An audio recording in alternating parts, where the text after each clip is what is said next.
আজিৰ পৰা মোৰ কোনো জাতি নাই, মোৰ কোনো ধৰ্ম নাই, মোৰ কোনো ভগৱান নাই। মই মুক্ত, মই কাঞ্চনজংঘা। জুবিন গাৰ্গ ভগৱান নেকি? এয়ে মৃত্যুৰ পূৰ্বে এটা ইণ্টাৰভিউত কৈ গৈছে, যিবোৰ জুবিনৰ মৃত্যুৰ পিছতো মিলি যোৱা যেন লাগিছে। নিজৰ মৃত্যুৰ কথা তেওঁ আগতীয়াকৈ গম পাইছিল নেকি? মৃত্যুৰ পিছত অন্তিম যাত্ৰাত সমগ্ৰ দৃষ্টি আকৰ্ষণ কৰিব পৰা সমদল সৰুসজাই ষ্টেডিয়ামত নশ্বৰ দেহ অহাৰ লগে লগে ৰ'দৰ মাজত যেন হঠাৎ আকাশৰ পৰা সৰি পৰাৰ বৰষুণৰ টোপাল, যাক আমি সেইদিনা অশ্ৰু অঞ্জলি বুলি কৈছিলোঁ। এয়ে এটা প্ৰেমৰ গান, আকুল প্ৰাৰ্থনা হৈ পৰিল। আজিও যেতিয়া ভগৱানৰ ওচৰলৈ গৈছোঁ, মুখৰ পৰা যেতিয়া প্ৰাৰ্থনাৰ ৰূপত মায়াবিনী গীতটি মুখৰ পৰা ওলাই আহিছে, এইবোৰ কিহৰ ইংগিত? এয়ে তেওঁ সমাধিত প্ৰতিদিনে ঈশ্বৰ উপাসনা থলীৰ দৰে পৰিৱেশ এটা হৈছে। দূৰ দূৰণিৰ পৰা মানুহ আহিছে, চাকি জ্বলাইছে, ধূপ জ্বলাইছে, সেৱা লৈছে। এইবোৰ কিহৰ ইংগিত? সুযোগ পালেই তেওঁ কেৱল মৰাৰ কথা উল্লেখ কৰিছিল। তেওঁ মৃত্যুৰ পিছতো ফটোখনৰ সন্মুখলৈ কাছ এটা অহা, বগলী এটা অহা, ফটোখনলৈ চাই ৰোৱা সেই বান্দৰটো, সেই গাইজনী, এইবোৰ কিহৰ ইংগিত? তেওঁ বাৰু সঁচাকৈ ভগৱান নেকি? এই কথাবোৰ আলোচনা কৰাৰ প্ৰয়োজন আছে। জুবিন গাৰ্গ সঁচাকৈ ভগৱান নেকি? 52-53 বছৰ বয়সত তেওঁৰ লগত কি হ'ব সেই কথা বাৰু সঁচাকৈ জুবিন গাৰ্গে প্ৰথমে জানিছিল নেকি?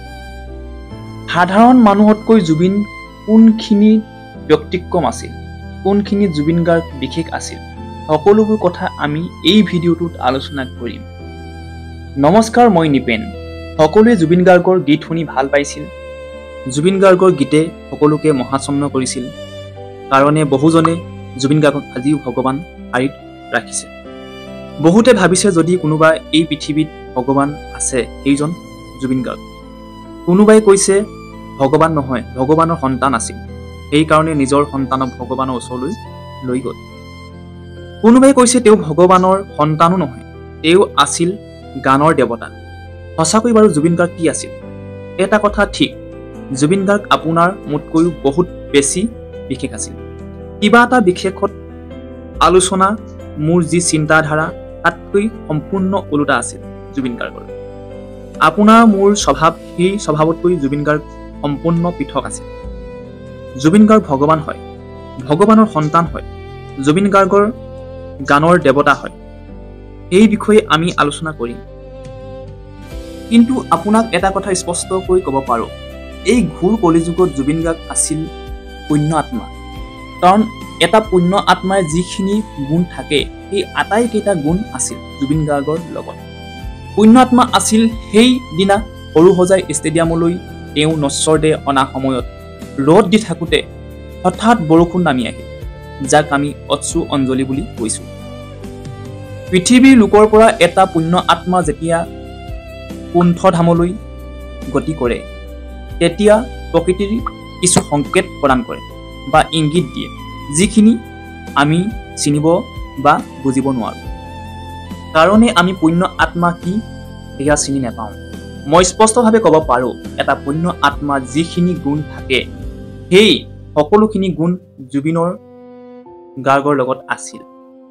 এতিয়া আপোনাৰ মনত প্ৰশ্ন হ'ব পাৰে, এটা পুণ্য আত্মা কি কি গুণ থাকে? তেন্তে কৈ দিওঁ, শুনি লওক। পুণ্য আত্মা সেইজন ব্যক্তি হয় যাৰ অন্তৰ খুবেই পবিত্ৰ সদচৰী আৰু ভাল কাম কৰাৰ গুণ যিজনৰ গাত থাকে, তেওঁ হৈছে পুণ্য আত্মা। এজন এনেকুৱা ব্যক্তি যি কেতিয়াও অধৰ্মৰ কাম নকৰে, যিজন দয়ালু, পৰ উপকাৰী, আনক সেৱা কৰি সদায় আনন্দ পায়, এয়ে হৈছে পুণ্য আত্মা। জুবিন গাৰ্গৰ ব্যক্তিত্ব যদি বিশ্লেষণ কৰি চায়, তেন্তে এই আটাইকেইটা গুণ আপুনি জুবিন গাৰ্গৰ ক্ষেত্ৰত দেখিবলৈ পাব। জুবিন গাৰ্গৰ মন খুবেই পবিত্ৰ, যিজনে তেওঁ ভালকৈ গম পাইছে। জুবিন গাৰ্গৰ মনটো পবিত্ৰ কাৰণে জুবিন গাৰ্গ সদায় স্পষ্টবাদী। যিকোনো অনুষ্ঠানত যদি কাৰোবাক যদি বেয়া পাইছে, মুকলিকৈ ক'ব পৰা সাহসখন আছে। বহু সময়ত বহুজনক মুকলিকৈ সমালোচনা কৰি ইয়াৰ প্ৰমাণ তেওঁ দি থৈছে। জুবিন গাৰ্গ সদাচাৰী আৰু ভাল কাম কৰা গুণ জুবিন গাৰ্গৰ গাত আছে। জুবিন গাৰ্গৰ গাত যিকেইটা গুণ আছে আপোনাৰ আৰু মোৰ তাত নাই, কাৰণ ভাল কাম কৰিবৰ কাৰণে পুণ্য আত্মা হ'ব লাগে।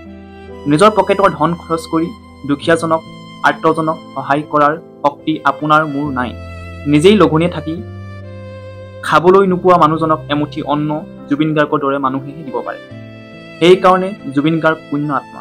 জুবিন গাৰ্গ সদায় ধৰ্মনিষ্ঠ, অৰ্থাৎ জুবিন গাৰ্গে সদায় মানুহৰ ভাল কাম কৰিবলৈ প্ৰেৰণা যোগাইছিল। ধৰ্ম বাটেৰে চলিছিল।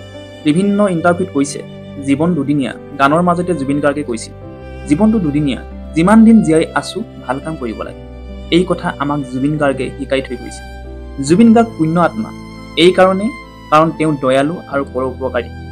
জুবিন গাৰ্গে নিজে কৈছিল যেতিয়া ঘৰৰ পৰা ষ্টুডিঅ'লৈ যেতিয়া ওলাই যায় তেতিয়া 15ৰ পৰা 20জন মানুহ সাক্ষাৎকাৰ কৰে জুবিন গাৰ্গে। সকলোৰ সমস্যা লৈ আহে, কাৰণ সকলোৱে গম পায় যে জুবিন গাৰ্গে আমাক উপকাৰ কৰিব। যিকেইজন মানুহক পুলিচ প্ৰশাসন হওক, চৰকাৰে হওক, জনসাধাৰণে হওক তেতিয়া সহায় কৰিব নোৱাৰে, তেতিয়া জুবিন গাৰ্গৰ ওচৰলৈ আহে, কাৰণ সিহঁতি গম পায় যে জুবিন গাৰ্গেহে আমাক সহায় কৰিব পাৰিব। জুবিন গাৰ্গে যিমান টকা উপাৰ্জন কৰে তাৰ আধা অংশ দুখীয়া শ্ৰেণী মানুহক বিলাই দিয়ে। আৰু বহুত গুণ আছে, ভাল মানুহৰ গুণ কৈ শেষ কৰিব নোৱাৰি। এইবোৰে হৈছে আমাৰ জুবিন গাৰ্গৰ গুণ। আৰু এইবোৰ কথাৰ পৰা আপোনালোকৰ অনুমান হোৱা নাইনে জুবিন গাৰ্গক কিছু উদ্দেশ্যৰ কাৰণে ভগৱানে পৃথিৱীলৈ পঠাইছিল, আমাৰ মাজলৈ পঠাইছিল। চাগে সকলো কাম সফল হোৱাৰ বাবে আমাৰ পৰা লৈ গুচি গ'ল। যদি আপোনালোকৰ এনেকুৱা যদি অনুভৱ বা এনেকুৱা যদি আপোনালোকৰ চিন্তাধাৰা হৈছে, আপোনালোকে কমেণ্ট বক্সত ধুনীয়াকৈ লিখক যে জুবিন দাক সঁচাকৈ ভগৱানে আমাৰ ওচৰলৈ পঠাইছিল আৰু তেখেতৰ নিজৰ কাম শেষ হ'ল আৰু ভগৱানে নিজৰ ওচৰলৈ লৈ গুচি গ'ল। ধন্যবাদ।